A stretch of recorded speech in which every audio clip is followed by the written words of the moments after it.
খবরের প্রথমে দেখে নেব আজকের সংবাদ শিরোনাম।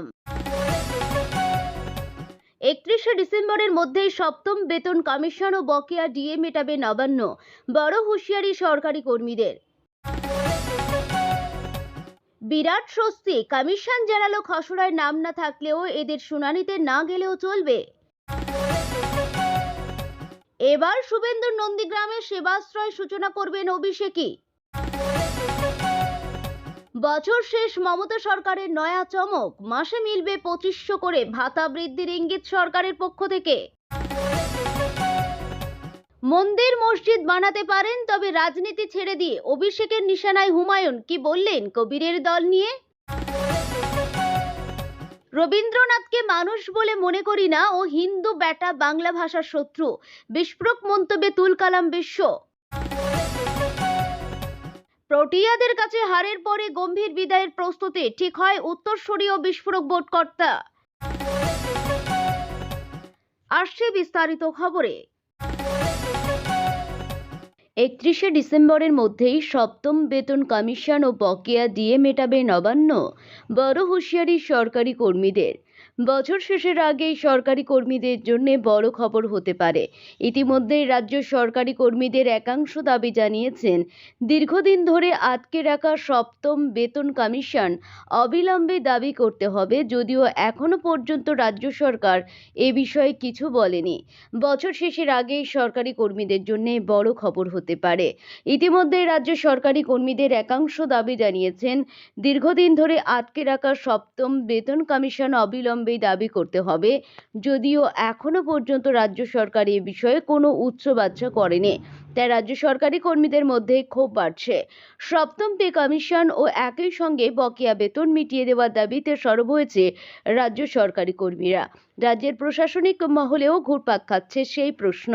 চলতি বছরে মিটিয়ে দেওয়া হবে রাজ্য সরকারি কর্মীদের প্রাপ্য, কারণ আগামী বছর রাজ্যে বিধানসভা নির্বাচন, তাই সরকারি কর্মীদের মান রাখতে কোনো বড় পদক্ষেপ নিতেই পারে রাজ্য সরকার। রাজ্য সরকারি কর্মচারীদের বিভিন্ন সংগঠন দীর্ঘদিন ধরেই তাদের দাবি দাওয়া নিয়ে সরব হয়েছে। সম্প্রতি ইউনিটি ফোরাম নামে সরকারি কর্মচারীদের সংগঠনটি রাজ্য সরকারকে একটি কড়া সময়সীমা বেঁধে দিয়েছে, যাদের স্পষ্ট দাবি 31শে ডিসেম্বরের মধ্যে রাজ্য সরকারকে সপ্তম পে কমিশন গঠন করতে হবে। সংগঠনের পক্ষ থেকে হুঁশিয়ারি দেওয়া হয়েছে, যদি সরকার নির্দিষ্ট সময়ের মধ্যে পদক্ষেপ না করে তাহলে আবারও তারা আইনি পথে হাঁটবে। প্রয়োজনে কলকাতা হাইকোর্টে মামলা করার হুঁশিয়ারি দিয়েছেন রাজ্য সরকারি কর্মীদের সংগঠনটি। বছর শেষের মুখেই তাদের এই আলটিমেটার সরকারের ওপর কতটা চাপ তৈরি করতে পারে, তাই এখন দেখার। অবিলম্বে সপ্তম বেতন কমিশন লাগু করতে হবে। আগেও দ্রুত বেতন কমিশন গঠন করা হয়েছে। বকেয়া ডিএ মেটাতে হবে। রাজ্য সরকারি কর্মীদের দাবি, 2026 সালের জানুয়ারি মাস থেকে all India consumer price index অনুযায়ী সমস্ত বকেয়া মহার্ঘ ভাতা মিটিয়ে দিতে হবে। ইউনিটি ফোরাম রাজ্য সরকারকে এ বিষয়ে একটি চিঠি দিয়েছে। রাজ্য সরকারি কর্মীদের বর্তমান অবস্থা মানবিকভাবে দেখতেও আমাদের আবেদন জানানো হয়েছে। পশ্চিমবঙ্গ সরকারের কর্মীরা এখনও ষষ্ঠ বেতন কমিশনের অধীনেই বেতন পাচ্ছেন।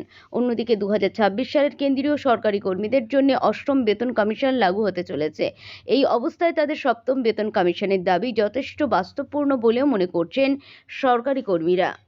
বিরাট স্বস্তি, কমিশন জানালো খসড়ায় নাম না থাকলেও এদের শুনানিতে না গেলেও চলবে।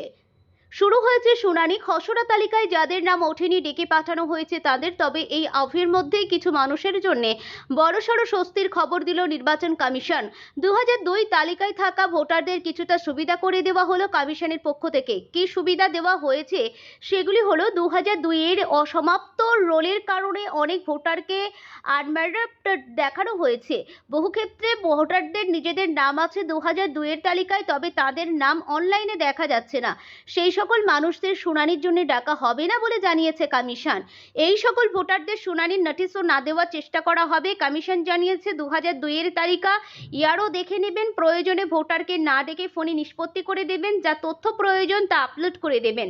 বিএলও প্রয়োজন ভোটারের ছবি নেবেন, তার বাড়িতে গিয়ে। এ প্রসঙ্গে বিএলও ঐক্য মঞ্চের সাধারণ সম্পাদক স্বপন মণ্ডল বলেন, আমরা কয়েকটা গুরুত্বপূর্ণ দাবি রেখেছিলাম। তার মধ্যে একটি গুরুত্বপূর্ণ দাবি হলো, 2002 সালের ভোটার লিস্টে নাম আছে অথচ তাদের অনলাইনে দেখা যাচ্ছে না, তার ফলে মিসম্যাচ হয়েছে, যা ম্যাচ করেনি, তাই তাদের নামে হিয়ারিং নোটিশ ইস্যু হয়েছে। এটা কেন হবে? কমিশন আগে ভার্চুয়াল মিটিংয়ে বলেছিল যাতে এদের শুনানিতে না ডাকা হয় তার চেষ্টা করা হবে, তাদের থেকে হার্ড কপি ভোটার লিস্টের প্রিন্ট আউট নিয়ে আপলোড করলে হয়ে যাবে। তবে পরে দেখা গেল এমন অনেককেই শুনানিতে ডাকা হয়েছে।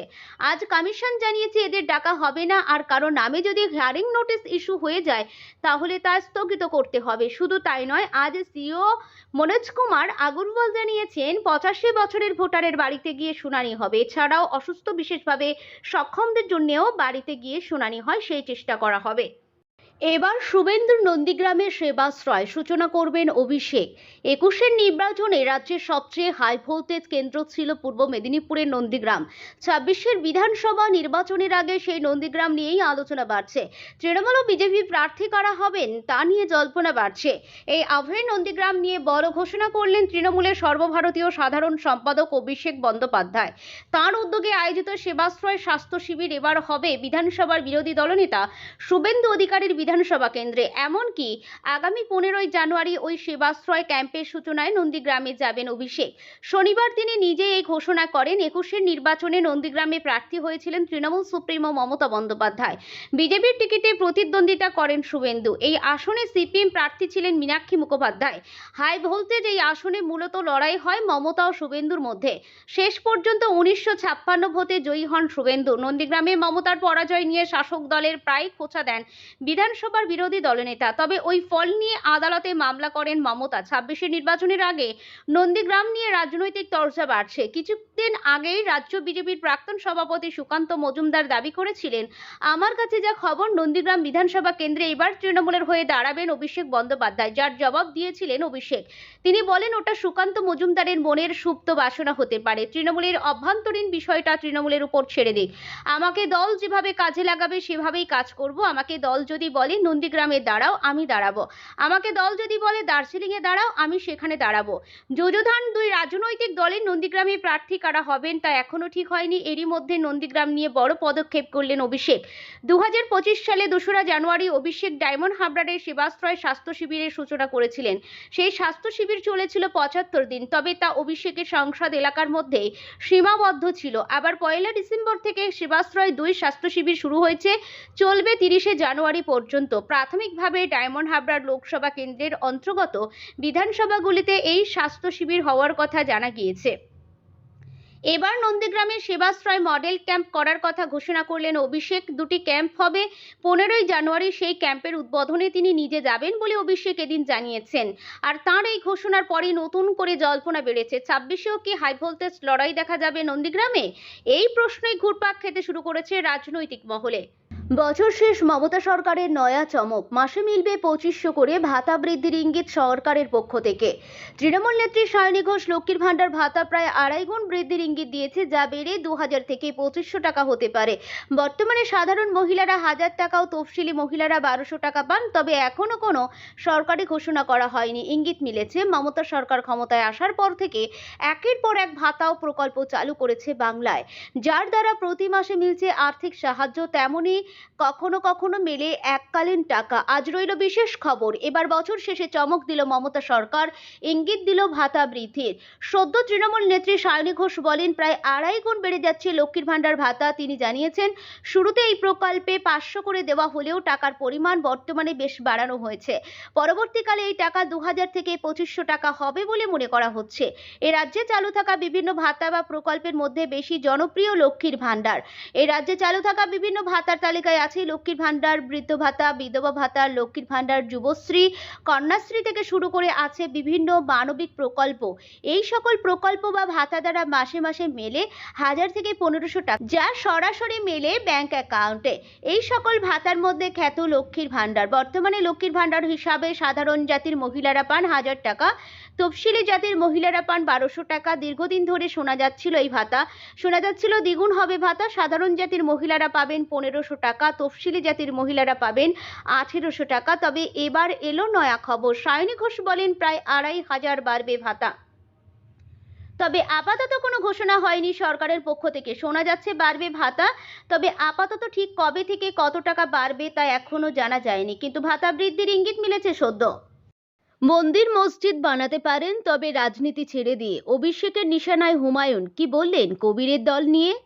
হুমায়ুনের বাবরি মসজিদ নিয়ে প্রশ্ন করা হলে অভিষেক বলেন, কোথায় তৈরি হচ্ছে আমি তো শুধু দেখছি ইট পড়েছে, আগে শুরু হোক। মন্দির মসজিদ বানানো রাজনীতিকদের কাজ নয়, তাদের কাজ মানুষকে পরিষেবা দেওয়া, আর মন্দির মসজিদ বানাতে হলে রাজনীতি ছেড়ে দিয়ে তা করা উচিত। হুমায়ুন কবিরের বাবরি মসজিদ নির্মাণ প্রসঙ্গে এই মন্তব্য করেন তৃণমূলের সর্বভারতীয় সাধারণ সম্পাদক অভিষেক বন্দ্যোপাধ্যায়।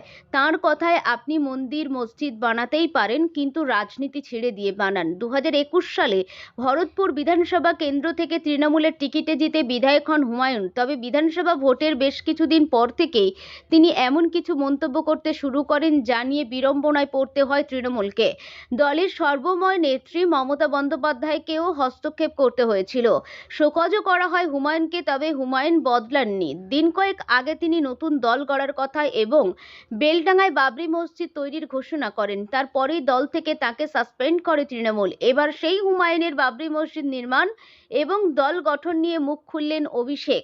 শনিবার তৃণমূল ভবনে সাংবাদিক বৈঠকে হুমায়ুনের বাবরি মসজিদ নিয়ে প্রশ্ন করা হলে অভিষেক বলেন, কোথায় তৈরি হচ্ছে আমি তো শুধু দেখছি ইট পড়ে আছে, আগে শুরু হোক। কোনো ঘোষণার ভিত্তিতে কিছু বলা যায় না। তারপরেই অভিষেক স্পষ্ট বলেন, আপনাকে যদি মন্দির মসজিদের রাজনীতি করতে হয় তো আপনার আর বিজেপির পার্থক্য কোথায়? অভিষেক মনে করেন, মন্দির মসজিদ বানানোর অধিকার সকলের আছে, তাতে কোনো অসুবিধা নেই। আপনি মন্দির বানান, মসজিদ বানান, গুরুদ্বার বানান, চার্চ বানান, কিন্তু রাজনীতি ছেড়ে দিয়ে। তৃণমূল সাংসদের মতে রাজনীতিকদের একটাই লক্ষ্য হওয়া উচিত, জনতার সেবা। অভিষেক বলেন, রাজনৈতিক হিসাবে আপনি হাসপাতাল বানান, স্কুল বানান, বিশ্ববিদ্যালয় বানান, মানুষের স্বার্থে কাজ করুন, ধর্ম আপনার ঘরে করুন।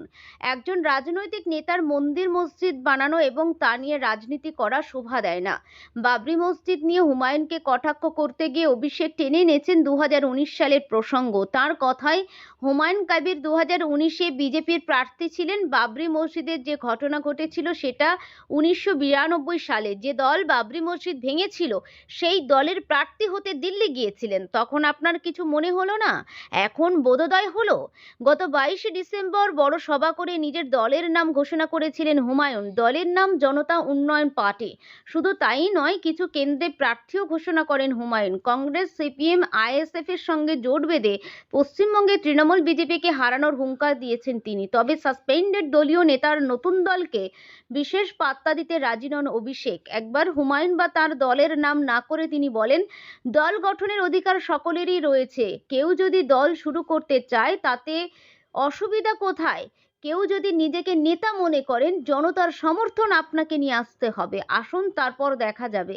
এখন দেখার বিষয় জনতা কাকে সমর্থন করে। অভিষেক স্পষ্ট জানান, জনতা বোকা নয়।